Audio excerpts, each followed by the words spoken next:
Hello and welcome students. In this video we are going to discuss about permanent settlement. Okay. So friends, GS Ganga YouTube channel को आप लोग subscribe कर लीजिए। आपके daily class lectures इसी YouTube channel पर डालते रहेंगे। ओके, सपोज डेट कोई स्टूडेंट्स अगर एब्सेंट है तो वो यहाँ आकर के अपना क्लास लेक्चर देख सकता है। चलिए वीडियो को स्टार्ट करते हैं। और वीडियो को स्टार्ट करने से पहले आपका थोड़ा सा हम रिवीजन करवा देते हैं। सबसे पहले मैंने आपको बताया था इजारादारी सिस्टम के बारे में। ओके, इजारादारी सिस्टम क्या था? इजारादारी सिस्टम मैंने बताया था कि जब ब्रिटिशर्स इंडिया में आते हैं तो इंडिया में 3 प्रकार की भू राजस्व व्यवस्था को लागू करते हैं। ठीक है, permanent settlement, Mahalwari settlement, ryotwari settlement. और इंडिया में इससे पहले जो भू राजस्व की सिस्टम चलती थी उसको बोलते थे इजारादारी सेटलमेंट। लेकिन वैसे तो नॉर्मल तौर पर इंडिया में भू राजस्व व्यवस्था चलती थी, लेकिन जब ब्रिटिशर्स आते हैं तो वो थोड़ा बहुत चेंजेस करते हैं। और इजारादारी व्यवस्था में मैंने आपको पिछले वाले वीडियो में बताया था। अगर आप वीडियो नहीं देखे हैं तो प्लेलिस्ट पे जा करके वीडियो देख सकते हैं यूट्यूब चैनल पे। वहाँ पर मैंने बताया था कि किस प्रकार से वारेन हेस्टिंग्स ने, है ना, और इसकी ट्रिक मैंने आपको बताई थी इज HW। कैसे मैंने आपको इसको रिलेट कराया था? इज HW का मतलब ये है कि इज माने है HW मीन्स होमवर्क, आपका होमवर्क है ना। होमवर्क तो आपको डेली रहता है। तो I फॉर इजारादारी, S for system, H for Hastings, W for Warren, है ना। तो इजारादारी system was introduced by Warren Hastings. अच्छा, अब इजारादारी सिस्टम की जो फेल्योर पॉइंट था वो था कि 5 ईयर्स की प्लानिंग, 5 ईयर्स की प्लानिंग की गई थी कि अगर आप जमींदारी, कोई भी जमींदार अगर सही से रेवेन्यू नहीं कलेक्ट करता है तो 5 साल बाद उसके रेवेन्यू कलेक्शन की रिस्पॉन्सिबिलिटी को चेंज कर दिया जाएगा। ऐसा बोला गया था ना? यस, ऐसा ही बोला गया था। तो यहाँ पर अब नया चेंजेस किया गया और उसको बोला गया परमानेंट सेटलमेंट, है ना। परमानेंट, अब परमानेंट का मतलब क्या है? परमानेंट का मतलब होता है अस्थाई। क्या होता है? अस्थाई। और सेटलमेंट का मतलब होता है बंदोबस्त। बंदोबस्त का क्या मतलब है? बंदोबस्त का मतलब होता है मैनेजमेंट करना, है ना। इंग्लिश में मैनेजमेंट वर्ड होता है ना। उसको प्रबंधित करना, सुव्यवस्थित करना। अब क्या किया उन्होंने? यहाँ पर वही काम किया जो 5 साल का 5 ईयर्स का प्लान था। आपने देखा था कि किस प्रकार से 5 ईयर्स जब प्लान फिक्स किया गया था तो ना ही किसान उसमें इंटरेस्ट लेता था, ना ही जमींदार उसमें इंटरेस्ट लेता था कि किस प्रकार से एग्रीकल्चर में इम्प्रूवमेंट किया जाए। ठीक, तो 5 साल को उठा करके हेरिडिटी कर दिया गया। हेरिडिटी का मतलब फिक्स कर दिया गया। उसको अभी हम आगे देखते हैं। पहले इसका हम बेसिक पॉइंट देखते हैं। ठीक है, अब देखिए इसका टाइम क्या था? तो इसका टाइम था 1793। इसकी ट्रिक आप देखते हैं। ट्रिक मैंने बताया था 3 3 जा 9 होता है ना, और 3 2 जा 6 होता है। 6 में 1 ऐड करेंगे तो 7 हो जाएगा। तो डेट को याद कैसे रखेंगे? 1793। ठीक, 1793 में परमानेंट सेटलमेंट को इम्प्लीमेंट किया गया। कहाँ पर इम्प्लीमेंट किया गया? तो ये किया गया बंगाल में, बिहार में और उड़ीसा में। मैंने याद करने की ट्रिक क्या बताई थी? BOB, bank of Baroda. Bank of Baroda को तो शायद कोई नहीं भूलेगा, है ना। ये बैंक ऑफ बड़ौदा का नाम जैसे आपको ध्यान में आए तुरंत आपको याद आ जाए Bengal. B for Bengal, O for Orissa and B for Bihar. Bengal, Bihar, Orissa. ठीक है। अच्छा, क्यों? क्योंकि सबसे पहले आपको याद होगा कि जब ब्रिटिशर्स आए थे तो सबसे पहले वो कहाँ पर? बंगाल में आते हैं ना, और बंगाल से ही वो अपना ट्रेड स्टार्ट करते हैं। चलिए इसको हम आगे देखेंगे। तो इन्हीं क्षेत्रों में वो आते हैं। और मैंने आपको बताया था कि वास्को डी गामा जब इंडिया में आता है तो यहीं से ट्रेड करके जाता है ना। काली मिर्च और अफीम जैसी चीज़ें जो क्वांटिटी में तो ज़्यादा होती थी लेकिन वेट में लो होती थी, तो उसको जा करके यूरोप में बेचता था। तो सबसे पहले वो बंगाल, बिहार, उड़ीसा में आते हैं, इसी क्षेत्र में, बंगाल के क्षेत्र में, और यहीं पर भू रेवेन्यू कलेक्शन सिस्टम को चेंज करते हैं, है ना। अच्छा, क्यों रेवेन्यू कलेक्शन सिस्टम को चेंज करना चाहते थे?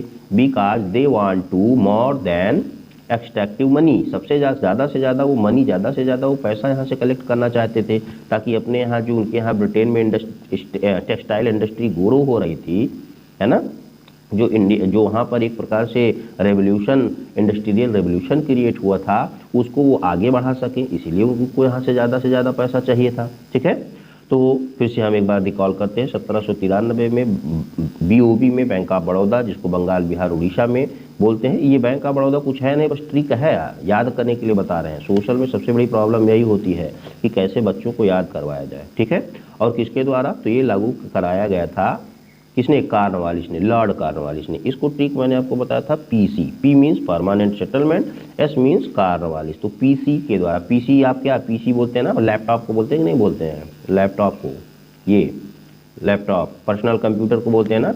तो पर्सनल कंप्यूटर से आप किसका नाम याद रखेंगे? Permanent settlement and Lord Cornwallis का नाम ध्यान रखेंगे। अब हम देखते हैं कि यहाँ पर रेवेन्यू कलेक्शन का क्या रेट था। तो देखिए, इजारादारी सेटलमेंट जो इंडिया में पहले से चल रही थी, वहाँ पर भी ब्रिटिशर्स ने 50% रेवेन्यू कलेक्शन का जो एक रिस्पॉन्सिबिलिटी थी वो दे रखी थी जमींदारों को, ठीक है। यहाँ पर भी 50% ही कलेक्शन होना था। अंग्रेज अभी भी चाहते थे कि हम इंडिया से 50% रेवेन्यू कलेक्ट करें। तो अब क्या ये रेवेन्यू कलेक्शन सक्सेस हुआ कि नहीं सक्सेस हुआ? तो इसमें दो तरीके के बेनिफिट हुए थे। तो कौन कौन से बेनिफिट थे, किसको बेनिफिट हुए, उसको चलिए देखते हैं। तो एक तो कंपनी को बेनिफिट। अब देखिए कंपनी को क्या बेनिफिट हुआ। First of all regular income. जब ब्रिटिशर्स ने इंडिया में 50% की रेवेन्यू फिक्स कर दिया, ठीक है, तो उनको एक फिक्स इनकम मिलने लगी। अब ये फिक्स इनकम क्या है, चलिए इसको समझते हैं। आपको बताते चले कि ये वो टाइम है, 1790 का ये वो दशक है जब भारत में बहुत ज़्यादा क्या हुआ करते थे, अकाल पड़ते थे, सूखा पड़ता था, भूखमरी फैलती थी, जिसको आप फेमाइन बोलते हो ना, फेमाइन, FAMINE। फेमाइन मीन्स क्या? फूड ऑफ स्केर्सिटी, है ना, ड्राफ्ट, सूखा। तो जब ये सब पढ़ते थे तो 1770 में बंगाल में बहुत तेज अकाल पड़ा था। तो अंग्रेज सोचते थे कि यहाँ तो लोग कभी भुखमरी फैल रही है, कभी अकाल पड़ रहा है, हमारा रेवेन्यू कलेक्शन नहीं फिक्स हो पा रहा है। तो इसलिए उन्होंने यहाँ पर एक रेवेन्यू कलेक्शन फिक्स कर दिया। उन्होंने कहा कि चाहे आपके यहाँ अकाल आए, चाहे सूखा पड़े, आई डोंट नो एनीथिंग, मैं कुछ भी नहीं जानता, हमको रेवेन्यू कलेक्शन 50% चाहिए ही चाहिए, ठीक है। तो इस व्यवस्था में रेवेन्यू कलेक्शन उनको मिलने लगा। दूसरी इनका बेनिफिट क्या हुआ, जमींदार बिकेम लॉयलिस्ट। लॉयलिस्ट का मतलब होता है सपोर्ट करना, अ सपोर्टिव पर्सन, है ना, या सपोर्टिव पर्सन। अब देखिए उस समय जो सबसे ज़्यादा संपन्न वर्ग था वो कौन थे? जमींदार थे। और जमींदारों ने अंग्रेजों का समर्थन करना स्टार्ट कर दिया। जब समर्थन करना स्टार्ट कर दिया तो अंग्रेज देख रहे हैं कि अब हमारी इंडिया में जो हम सिर्फ व्यापार करने आए थे, अब हम व्यापार के अलावा यहाँ पर राज भी कर सकते हैं। और यही रीज़न रहा कि आगे चल कर के 200 ईयर्स तक ब्रिटिशर्स ने हमारे इंडिया में रूलिंग किया। क्यों? क्योंकि वहाँ पर सबसे ज़्यादा जो संपन्न वर्ग था, किसी भी सोसाइटी का जो संपन्न वर्ग होता है, अगर वो किसी चीज़ की डिमांड करेगा तभी मान्य होती है। अन्यथा ट्राइबल्स को, किसान को, गरीब आदमी को क्या पता कि क्या कोई चीज़ क्या है क्या नहीं है ना। तो सबसे ज़्यादा जो जागरूक तबका था वो जमींदार ही था। और जमींदार खुश थे, वो अंग्रेजों का समर्थन कर रहे थे, ठीक है। अब क्यों कर रहे थे, चलिए इसको हम इस पॉइंट में देखते हैं कि लैंडलॉर्ड को क्या बेनिफिट थे। अब देखिए लैंडलॉर्ड में 3 पॉइंट पर हम डिस्कस करेंगे। एक है हेरिडिटी राइट्स, दूसरा है फार्मर डिमिनिश्ड, एंड तीसरा है आपका एग्जॉर्बिटेंट रेट। अब देखिए जमींदारों को यहाँ पर स्पेशल राइट मिल गया था, हेरिडिटी राइट। अब हेरिडिटी राइट को हम पीछे से समझते हैं, कहाँ से? इजारादारी सिस्टम में। मैंने बताया था इजारादारी सिस्टम में 5 ईयर्स के लिए प्लान फिक्स किया गया था कि अगर 5 साल बाद जो जमींदार अपनी भू राजस्व को 50% के नियर अबाउट नहीं पे करेगा, उसकी जमींदारी कोलैप्स कर दी जाएगी, छीन ली जाएगी। यहाँ पर उस राइट को फिक्स कर दिया गया कि ठीक है, अब आपकी जमींदारी छीनी नहीं जाएगी, आपको क्या किया जाएगा, आपको ये राइट जो है वंशानुगत आपको हम ये अधिकार देते हैं, ठीक है। आपका यहाँ पर अधिकार जो होगा वो वंशानुगत होगा कि ये भी आप वसूल करेंगे और आपके बाद में आपकी नेक्स्ट जनरेशन वसूल करेगी, है ना। दूसरा फार्मर डिमिनिश्ड, तो किसानों को तो एक प्रकार से यहाँ से हटा दिया गया, किसानों का ही हक छीन करके वो दे दिया गया किसको? जमींदारों को, ठीक है। और एग्जॉर्बिटेंट रेट, और यहाँ पर जमींदार क्या कर रहे थे, ज़्यादा से ज़्यादा रेवेन्यू कलेक्शन कर रहे थे, 50%। और एग्जैक्ट बताएं तो 50% से ज़्यादा रेवेन्यू कलेक्शन हो रहा था। इसका मतलब ये था कि किसान जो था, जो फार्मर था, फार्मर के पास तो कुछ बचता ही नहीं था, क्योंकि 50% रेवेन्यू तो जमींदार जो थे ये उठा करके अंग्रेजों को दे देते थे और उसके बाद में अपने पास भी तो कुछ रखेंगे। तो इसलिए जमींदार किसानों से ज़्यादा रेवेन्यू कलेक्ट कर रहे थे। Okay, so I hope everybody have you understand what I have told. Settlement भी एक प्रकार में भू राजस्व व्यवस्था है। जब इंडिया में ब्रिटिशर्स आते हैं और 1765 में जो है जब वो बंगाल, बिहार, उड़ीसा की दीवानी उनको मिलती है तो इंडिया से ज़्यादा जो है रेवेन्यू कलेक्ट करने की कोशिश करते हैं और उसी में अपनी एक वो व्यवस्था कायम करते हैं, बनाते हैं, जिसको नाम देते हैं रैयतवाड़ी सेटलमेंट। कब लागू किया गया रैयतवाड़ी सेटलमेंट? तो इसको लागू किया गया था 1820 में लागू किया गया था। किसके द्वारा लागू किया गया था? इसको लागू किया गया था थॉमस मुनरो के द्वारा। ठीक है, इसकी ट्रिक मैंने आपको क्लास में भी बताई थी, यहाँ पर भी बता दे रहे हैं। आप अपने पिता के नाम में, फादर के नेम में MR मिस्टर लिखते हैं ना, तो M फॉर मुनरो, ओके, और R फॉर रैयतवाड़ी। ठीक, तो आप MR मिस्टर की ट्रिक से जो है रैयतवाड़ी सेटलमेंट को याद कर सकते हैं। उसके बाद में किन क्षेत्रों में लागू की गई थी? तो ध्यान रखना है, इजारादारी व्यवस्था बंगाल, बिहार, उड़ीसा में लागू की गई थी, लेकिन रैयतवाड़ी जो व्यवस्था थी वो मद्रास और बॉम्बे प्रेसिडेंसी में लागू की गई थी। क्यों लागू की गई थी? क्योंकि ये जो थॉमस मुनरो थे ये मद्रास प्रेसिडेंसी के ही क्या थे? गवर्नर थे, तो इन्होंने मद्रास प्रेसिडेंसी में ही लागू किया था और बाद में इसको बॉम्बे प्रेसिडेंसी में भी लागू कर दिया गया था। ठीक है, अच्छा, अब यहाँ पर देखिए, यहाँ पर जो है रेवेन्यू कौन कलेक्ट करता था? क्योंकि आपने देखा था कि इजारादारी व्यवस्था में रेवेन्यू कलेक्ट करने के लिए एक इंटरमीडिएरी, एक जमींदार बनाया गया था, है ना, वही कलेक्ट करता था। यहाँ पर जो रेवेन्यू कलेक्ट करता था वो खुद जो है रैयत जो होता था। रैयत का मतलब होता है फार्मर। क्या होता है? फार्मर। रैयत का मतलब होता है फार्मर। तो फार्मर ही सीधे किसानों को, सीधे जो है गवर्नमेंट को, कंपनी गवर्नमेंट को, ईस्ट इंडिया कंपनी को टैक्स पे करता था। यहाँ पर कोई बीच का इंटरमीडिएरी पर्सन नहीं था, जैसे कि जमींदार कोई नहीं था, कोई तालुकेदार नहीं था। ठीक है, सीधे एक यूनिट कौन थी? एक यूनिट जो है वो क्या कहते हैं, कंपनी थी, और दूसरा यूनिट किसान था, जो कि किसान जो है वो डायरेक्ट किसको पैसा देता था? कंपनी को पैसा देता था, कंपनी को रेवेन्यू देता था। और वो रेवेन्यू का रेट कितना था? तो वो हाई था, कितना? 50%, 50% था। ठीक है, अब देखिए एक दूसरा पॉइंट इसमें है, मनी लेंडर वर्सेस पीजेंट। अब देखिए होता ये था कि जब रेवेन्यू का जो सिस्टम बनाया गया था वो 50% किसान को देना था, किसको? कंपनी को, सरकार को। तो जब 50% वो अपनी टोटल प्रोडक्टिविटी का दे देगा तो उसके पास कुछ रहेगा ही नहीं। तो जब नहीं रहता था तो ऐसे में कभी कभी क्या होता था, इंडिया में कभी कभी फेमाइन, सूखा जैसी स्थिति आ जाती थी। तो ये रेवेन्यू को पे करने के लिए मनी लेंडर का मतलब होता है गांव के जो साहूकार होते थे, जो बड़े लोग होते थे, उनसे किसान क्या लेता था? कर्जा लेता था, और कर्जा लेकर के पैसा देता था, रेवेन्यू देता था। तो ऐसे में किसानों की कंडीशन बहुत ख़राब हो जाया करती थी। ठीक है, दूसरी बात देखिए, ये क्या कहते हैं, रैयतवाड़ी सेटलमेंट में 2 चेंजेस किए गए थे। ठीक ना, एक ये किया गया था कि 30 वर्ष के लिए उसको फिक्स कर दिया गया था। ठीक ना, इजारादारी व्यवस्था में 5 साल के लिए था, रैयतवाड़ी सेटलमेंट में इसको 30 वर्ष के लिए किया गया था कि अगर 30 साल बाद रिवाइज किया जाएगा, उसको चेक किया जाएगा, अगर आप अपना रेवेन्यू सही से नहीं पे कर रहे हैं तो क्या कर दिया जाएगा? आपकी ज़मीन को आपसे छीन लिया जाएगा, किसी दूसरे को दे दिया जाएगा। ठीक है, यहाँ पर मैंने लिखा ना 2 चेंजेस। अब देखिए 2 चेंजेस कौन कौन थे? एक तो लैंड की ऑनरशिप जो थी वो किसके पास थी? पीजेंट के पास थी, किसान के पास थी। ठीक है, और दूसरा रेवेन्यू कौन दे रहा था? रेवेन्यू खुद किसान ही दे रहा था कंपनी को। तो ये बेसिक बातें थी जो कि आपकी क्लास में भी जिनका डिस्कशन हुआ था, यहाँ पर भी हो गया। एक बार इसको हम दोबारा रिवाइज कर दे रहे हैं। रैयतवाड़ी सेटलमेंट क्या है? एक रेवेन्यू सिस्टम है, एक भू राजस्व को कलेक्ट करने की व्यवस्था है।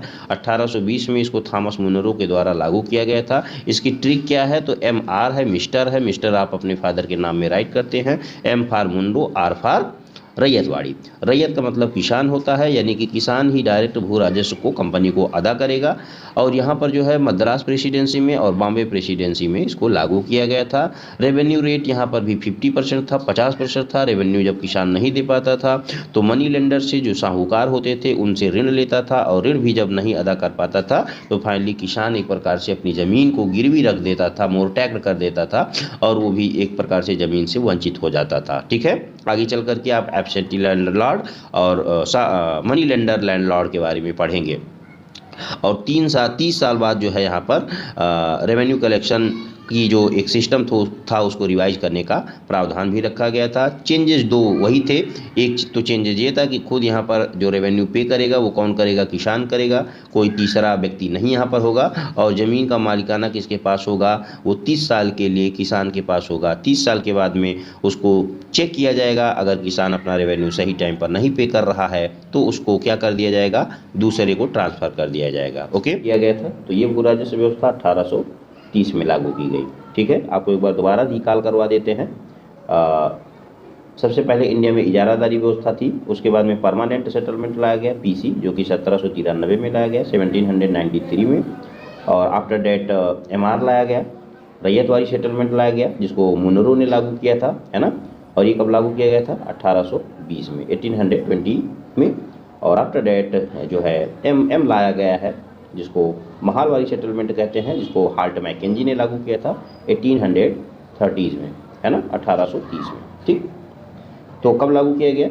महालवारी सेटलमेंट को लागू किया गया 1830 में, लेकिन उससे भी पहले 1822 में इसको बंगाल में लागू किया गया था। ठीक है, इसकी व्यवस्था को देखते हुए, इसकी सफलता को देखते हुए बाद में 1830 में इसको कहाँ पर लागू किया गया? तो इसको जो है भारत के और भी क्षेत्रों में लागू किया जाता है। आगे चल करके इसको उत्तर प्रदेश के पश्चिमी उत्तर प्रदेश में लागू किया गया था। और ये पश्चिमी उत्तर प्रदेश का कौन सा क्षेत्र था? तो ये आगरा का क्षेत्र था। आगरा के क्षेत्र में इसको लागू किया गया। उसके बाद में मध्य प्रदेश के कुछ हिस्सों में लागू किया गया। उस समय मध्य प्रदेश को जो है सेंट्रल प्रोविंस बोला जाता था। और कहाँ पर लागू किया गया? और लागू किया गया था पंजाब में। ठीक है, कहाँ पर? पंजाब में। अब देखिए यहाँ पर आप वैसे MP ध्यान रख सकते हैं। MP का मतलब क्या होता है? मध्य प्रदेश। लेकिन यहाँ पर आप मध्य प्रदेश और P फॉर पंजाब भी याद कर सकते हैं ट्रिक से। ठीक है, अब यहाँ पर दूसरी महत्वपूर्ण चीज़ जो है वो है हाल्ट मैकेंजी, है ना। तो महालवारी सेटलमेंट को किसने लागू किया था? हाल्ट मैकेंजी ने। आप यहाँ सब देखिए MM से याद कर सकते हैं। ये ट्रिक मैंने आपको क्लास में भी बताई थी। तो M फॉर महालवारी सेटलमेंट और M फॉर मैकेंजी। ठीक है, और यहाँ पर टैक्स जो कलेक्ट करता था उसको क्या बोला जाता था? तालुकेदार बोला जाता था। ये तालुकेदार कौन होता था? ये आमतौर पर विलेज का जो हेडमैन होता था वही होता था। और ये हेडमैन ही जो है क्या देता था? एक प्रकार से कंपनी गवर्नमेंट को भू राजस्व को कलेक्ट करके दिया करता था। एक्चुअली जैसे आपने रैयतवाड़ी सेटलमेंट में देखा था कि रैयत का मतलब क्या होता है? रैयत का मतलब होता था फार्मर, किसान।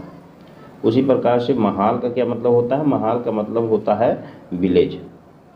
ठीक है, तो ये जो विलेज का हेडमैन होता था, ये विलेज से या कई विलेज के एक ग्रुप बना करके वहाँ से टैक्स कलेक्ट करके और उठा करके कंपनी गवर्नमेंट को देता था। ठीक है, अब यहाँ पर जो था भू राजस्व की जो दर थी वो भी 50% ही थी, 50% ही थी। तो सीधी सी बात है, यहाँ पर भी किसान कुछ ना कुछ परेशान हो गए। तो जैसे हर सेटलमेंट में, इजारादारी में, परमानेंट सेटलमेंट में, रैयतवारी सेटलमेंट में किसान की प्रॉब्लम थी, किसान एक्सप्लॉइट होता था। उसी प्रकार से महालवारी सेटलमेंट में भी किसान क्या होता था? एक्सप्लॉइट होता था। ओके, तो ये जो है महालवारी सेटलमेंट से संबंधित इन्फॉर्मेशन है। आगे के वीडियो में हम कैश क्रॉप्स की बात करेंगे और आपकी बुक में दी गई पंजाब की केस स्टडी को लेकर के डिस्कस करेंगे। ठीक है, चलिए कैश क्रॉप्स को हम यही डिस्कस कर लेते हैं, क्योंकि वीडियो बहुत ज़्यादा लॉन्ग नहीं है, 3 मिनट का ही वीडियो है। कैश क्रॉप्स क्या होता है? कैश क्रॉप्स को क्या कहा जाता है? इसी को कहा जाता है कमर्शियल क्रॉप्स। क्या कहा जाता है? Commercial crop, commercial crops. क्यों कमर्शियल क्रॉप्स? क्योंकि अभी तक इंडिया में आपने देखा था कि व्हीट राइस की खेती हुआ करती थी, लेकिन जब ब्रिटिशर्स आ जाते हैं तो ये जो है कमर्शियल क्रॉप्स को प्रमोट करते हैं। कमर्शियल क्रॉप्स का ये मतलब होता था जिनको मार्केट में सीधे बेच करके क्या कर लिया जाए? बेनिफिट प्राप्त कर लिया जाए। तो ये टी हो गया, कॉफ़ी हो गया, इंडिगो हो गया जिसको नील बोलते हैं, जूट हो गया, ऑयल सीड हो गया, तिलहन जिसको बोलते हैं, शुगर केन गन्ना हो गया, मलबरी रेशम हो गया, रबड़ हो गया। तो ये सारी कमर्शियल क्रॉप्स थी जिनको मार्केट में तुरंत सेल करके मुनाफा कमाया जा सकता था। और ब्रिटिशर्स यही करते थे, बाहर के देशों में इनको बेचते थे। और कुछ ऐसी भी चीज़ें थी जिनको वो अपने यहाँ इंडस्ट्री में यूज़ करते थे। जैसे इंडिगो जो थी, इंडिगो की बहुत सारी जो है नीडेड उनके यहाँ जो टेक्सटाइल इंडस्ट्री थी। आपको मैंने बताया था कि टेक्सटाइल इंडस्ट्री से ही इंडस्ट्रियल रेवोल्यूशन की स्टार्टिंग होती है। तो ये जो इंडिगो थी एक प्रकार से उनके यहाँ टेक्सटाइल इंडस्ट्री में बहुत ज़्यादा यूज होती थी। तो इसलिए भी वो कैश क्रॉप्स को जो है ग्रो करना चाहते थे, क्योंकि ये उनके लिए बेनिफिशियल था। अच्छा, कैश क्रॉप्स की खेती किन क्षेत्रों में की गई थी? तो ये की गई थी ABK में। कहाँ पर? कहाँ पर? A for Assam, B for Bengal और तीसरी चीज़ केरला में। ठीक है, कहाँ पर? केरला में, ABK। ठीक है, ये चीज़ याद रखना है। उसके बाद में देखिए 2 तरीके से ये खेती की जाती थी। एक तो प्लांटेशन इसका कैसे होता था? ऑन बाई, लिखा है ऑन बाई यूरोपियन। तो यहाँ पर इंडिया के इन क्षेत्रों में, आसाम में, बंगाल में और केरला में जो बड़े बड़े प्लांटर्स होते थे, बागान मालिक, ये कौन होते थे? यूरोपीय लोग ही होते थे। तो ये अपना खेत बना करके और जो इंडियन फार्मर्स होते थे उन्हीं से यहाँ पर जो है वो एग्रीकल्चर करवाया करते थे। तो एक प्रकार से यहाँ पर भी किसानों का शोषण ही हुआ करता था। ठीक है, दूसरी बात, इसका रिजल्ट क्या हुआ? अब देखिए रिजल्ट तो कई चीज़ों को लेकर के हुआ। एक तो आपको पता है कि इंडिया में फेमाइन जैसी प्रॉब्लम हुआ करती थी। तो जब ब्रिटिशर्स ने ज़्यादा से ज़्यादा जो है कॉमर्शियल क्राफ्ट्स ग्रो करना स्टार्ट किया इंडिया में, तो इंडिया में एक समय ऐसा भी आया जब जो है खाद्यान्न की कमी होने लगी, ठीक है, जिसको कह सकते हैं आप फूड की क्राइसिस होने लगी, ठीक है, फूड की क्राइसिस होने लगी। तो जब फूड की क्राइसिस होने लगी तो भुखमरी फैलने लगी, ओके, फूड ऑफ स्कैरसिटी हो जाती है। तो जब फूड ऑफ स्कैरसिटी हो जाती है तो इसी बात को लेकर के जो रिवेलियंस होता है, जो किसान होते हैं वो विद्रोह कर देते हैं, और विद्रोह करने के बाद में इंडिया में इंडिया के डिफरेंट हिस्सों में अलग अलग तरीके से रिवोल्ट होता है, जिसमें टू टाइप्स के रिवोल्ट होते हैं। एक तो पीजेंट्स किसानों के द्वारा रिवोल्ट होता है, और दूसरा किसके द्वारा रिवोल्ट होता है, दूसरा होता है ट्राइब्स के द्वारा। ट्राइब्स, देखिए उस समय यही दो लोग थे, पीजेंट्स और ट्राइब्स, पी एंड टी याद रखना है आपको। एक तो पीजेंट्स किसान और दूसरे ट्राइब्स, यही लोग खेती किया करते थे, और इन्हीं लोगों से खेती करवाई जाती थी। बाद में इन्हीं का एक्सप्लॉयटेशन होने लगा, है ना। और जब फूड ऑफ स्कैरसिटी हुई तो सबसे ज़्यादा यही दो लोग परेशान हुए, जो ज़मींदार थे, जो तालुकेदार थे, ये थोड़ी परेशान हो गए, क्योंकि ये तो वसूली कर रहे थे, है ना। इनको तो बिना मेहनत के किए जो है एक प्रकार से बेनिफिट मिल रहा था। तो सबसे ज़्यादा किसान और ट्राइब्स परेशान होते हैं, और किसान जब विद्रोह करते हैं, रिवेलियन करते हैं, तो किसके खिलाफ, वही ज़मींदारों के खिलाफ, मनी लेंडर्स के खिलाफ। मनी लेंडर्स कौन, अगर आप पहले का वीडियो देखेंगे तब समझ में आएगा कि मनी लेंडर्स के खिलाफ क्यों करते थे। और इंडिगो प्लांटर्स के खिलाफ, भाई इंडिगो जो अपना इंडिगो प्लांटर्स, जो इंडिगो के बागान मालिक थे, उन लोगों ने किसानों से वहाँ पर खेती करवा लेते थे, और बाद में जो है उनको उनके हिसाब का पैसा नहीं देते थे। तो एक प्रकार से किसान एक्सप्लॉयटेटिव फील करता था, तो इसने यहाँ पर भी रिवोल्ट कर दिया। तो किसानों के विद्रोह में एक सबसे जो फेमस विद्रोह रहा है वो 1859 का यहाँ पर कट गया है। 1859 का बंगाल के नदिया डिस्ट्रिक्ट में एक रिवोल्ट होता है, ठीक है। और इसी प्रकार से बिहार में भी एक रिवोल्ट होता है। तो ये किसानों का विद्रोह हो गया। अब हम ट्राइबल रिवोल्ट देख लेते हैं। ट्राइबल रिवोल्ट में देखेंगे तो जो है कुछ जैसे एक नाम यहाँ पर आपको याद रखना है, विष्णु चरण विश्वास, दिगंबर विश्वास, और उसके बाद में कादर मोल्ला फ्राम पावना। पावना एक लोकेशन है, स्थान का नाम है। और एक और नाम यहाँ पर आपको याद रखना है, जो कि क्या है, ये है राफिक मंडल फ्राम मालदा। मालदा ये बंगाल में पड़ता है, ठीक है। तो बंगाल, बिहार, उड़ीसा, जिन क्षेत्रों में उन्होंने भू राजस्व व्यवस्था लागू किया था, आसाम, बंगाल और केरला, ABK, इन क्षेत्रों में उन्होंने कमर्शियल क्राफ्ट्स को लागू किया था।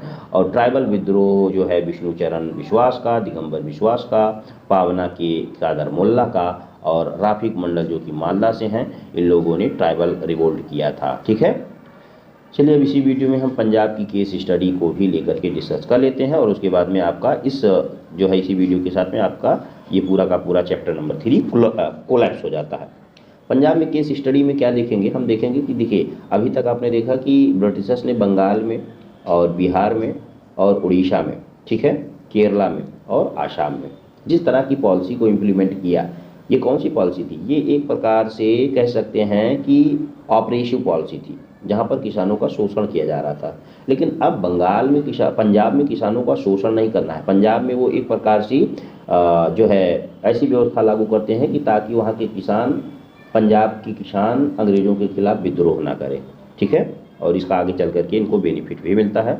तो सबसे पहले देखते हैं पंजाब को। देखिए 1849 में 1849 में पंजाब का विलय किया गया। पंजाब को अंग्रेजी कंट्रोल में लिया गया, ब्रिटिशर्स कंट्रोल में लिया गया। क्यों लिया गया, क्योंकि पंजाब के लोग जो है, पंजाब की लोकेशन एक तो जो है रणनीतिक दृष्टि से बहुत ज़्यादा जो है महत्वपूर्ण थी। अगर आप देखेंगे मैप में तो यहाँ पर जो है पंजाब है और बगल में ही पाकिस्तान है आज भी। तो एक प्रकार से अंतर्राष्ट्रीय स्तर पर पंजाब जो है राजनीतिक जो है एक कूटनीतिक दृष्टि से, रणनीतिक दृष्टि से महत्वपूर्ण है। तो इसलिए पंजाब पर वो अपनी पकड़ बनाए रखना चाहते थे, पंजाब के लोगों को संतुष्ट करना चाहते थे। तो इसलिए वो पंजाब में क्या करते हैं, नॉन ऑपरेसिव पॉलिसी अपनाते हैं। नॉन ऑपरेसिव पॉलिसी का मतलब क्या है कि कोई ऐसी पॉलिसी नहीं अप्लाई जाएगी जिससे पंजाब के लोग सोचे कि हमारा एक्सप्लॉयटेशन हो रहा है, हमारा शोषण हो रहा है, ठीक है। उसके बाद में यहाँ पर जो है एग्रीकल्चर फैसिलिटी, यहाँ पर देखिए फैसिलिटी लिखा हुआ है ना। तो एग्रीकल्चर फैसिलिटी पंजाब को देते हैं। जैसे आपने देखा था कि बंगाल, बिहार, उड़ीसा में जब उन्होंने भू राजस्व व्यवस्था लागू किया था तो किसी प्रकार की एग्रीकल्चर फैसिलिटी नहीं देते हैं। तो इसके अपोजिट पंजाब में वो एग्रीकल्चर फैसिलिटी देते हैं। वहाँ पर इरीगेशन की व्यवस्था देते हैं, सीड की व्यवस्था देते हैं, सारी व्यवस्थाएं वहाँ पर वो लोग करते हैं। पंजाब में भी जो है काटन की एग्रीकल्चर को प्रमोट करते हैं, क्योंकि काटन उनके लिए महत्वपूर्ण था। और दूसरी बात ये थी कि पंजाब जो है ऑलरेडी फर्टाइल लैंड था ही, तो पंजाब एक प्रकार से उपजाऊ भूमि थी, उस उपजाऊ भूमि का अंग्रेजों ने फायदा भी उठाया।